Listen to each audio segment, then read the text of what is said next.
Браво, другари! Денеска ќе дадеме предност на штипската пастрамалија со тоа што мора да ја дадеме едно признание на старите штипски мајстори, зашто и штипската пастрамалија, исто како и наполитаната пица, во различувањето имат многу сличности. Значи, еве го начинот на кој јас се навикнав да ја правам штипската пастрамалија, односно да ја различам. Што е заедничкото меѓу нив? И наполитаната пица, кога ви покажував, внимававме да не ги убиеме краевите на тестото. Исто и со штипската пастрамалија формираме како бродче. Значи, никако не ги убивам страниците. И сега по кажување на мој пријател, за прв пат што ми го покажа начинот на различување на штипската пастрамалија, као ова е автентичниот и најстар начин на различување на штипската пастрамалија. Значи, еднаш, два пати и веќе ја имаме посекуваната должина или величина на големина на пастрамалијата. Сега внимавате колку внимателно јас пуштам, за да секако не ги убијам краевите. И сега исто како на наполитаната, ако има некои делови со воздухче, ќе го пукнам за премногу да не изгори кон печењето. Чи што друго да ви кажам?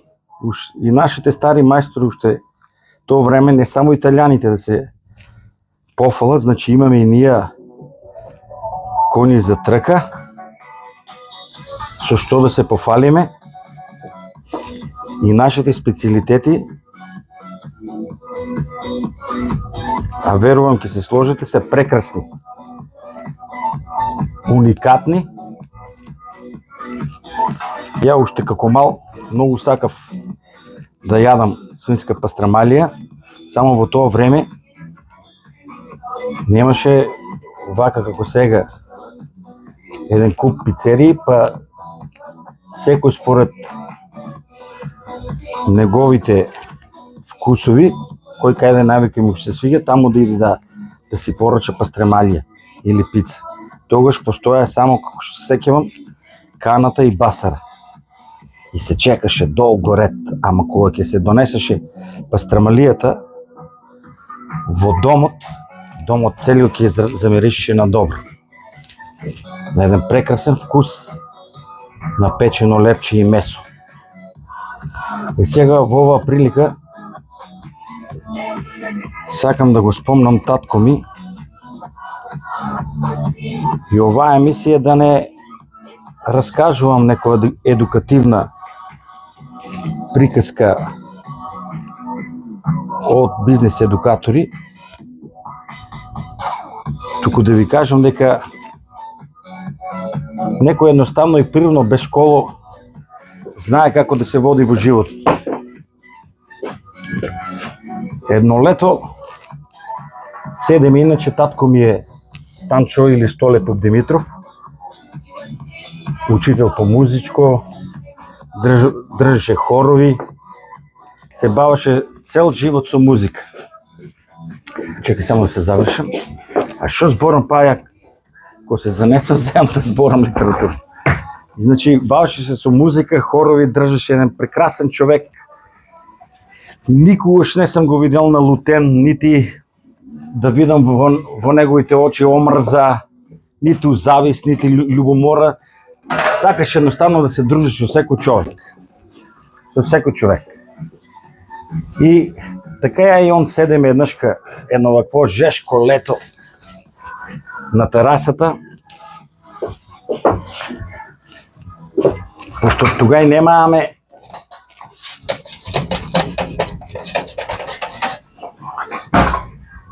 немавме клими да се ладеме. И теко сега на мене од печката што ми тече пот по По челото ни тече пот. А јас го гледам, толку е жешко, што ме мрзе да му кажам. А една мува, му слета му на челото и сега лази по челото. И ја го гледам, абе не мрднува. Па се заврте од лева страна, па од десна страна, па му отиде на кај носо и веќе саклет ме фати. И викам, мора да го прашам. И му викам, абе тато, абе како не те нервира од прескаваа мута, те ти лазе лево, те ти лазе десно, те жешко пука, не ли те нервира што те лазе? А негов и одговор, знаете ли кој беше? Вика, мој лесна земја, тоа е голема школа. Абе, сине, ке се напие војчка, ке си летне. Нема ја што да ја подам да се мачам. А тоа е голема школа и за бизнису. Некој пат на сила не може да ги тераме работите да бидат, да ни се дешават така, како ние што посекуваме да ни се дешават. Некој пат едноставно треба да пушташ, да остаеш и се ќе биде окей. Леле, вот, само дојте да видите. Ова е убавиме ствар. Треба некош и у живото е исто така.